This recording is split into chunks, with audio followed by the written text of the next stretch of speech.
Entah apa jadinya Aceh jika tanpa partai lokal? Mungkin kesepakatan damai Helsinki 2005 silam akan dipandang sebagai perdamaian pemerintah pusat dan sekelompok orang sakit hati. Tapi dengan adanya partai lokal, setidaknya Aceh mendapat perhatian khusus.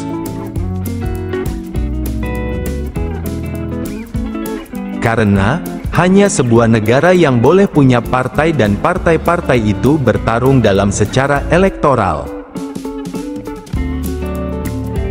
Syukurnya lagi, partai lokal yang tumbuh pasca damai bukanlah partai sebagai pelengkap derita perdamaian.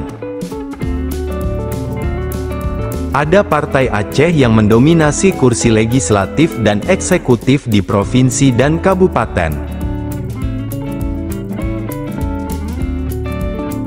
Partai Aceh menunjukkan kekuatan luar biasa dalam taktik dan strategi politik praktis.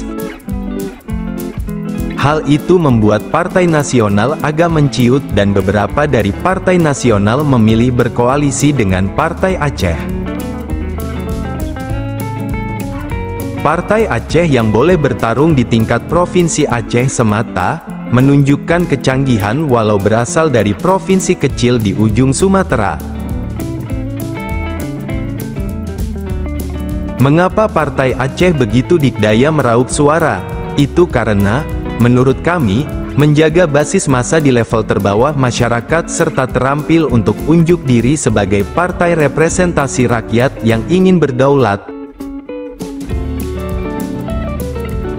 Menurutmu bagaimana?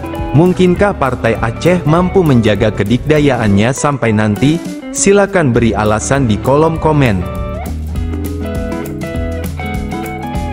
Demikian, salam damai, salam Sandawari.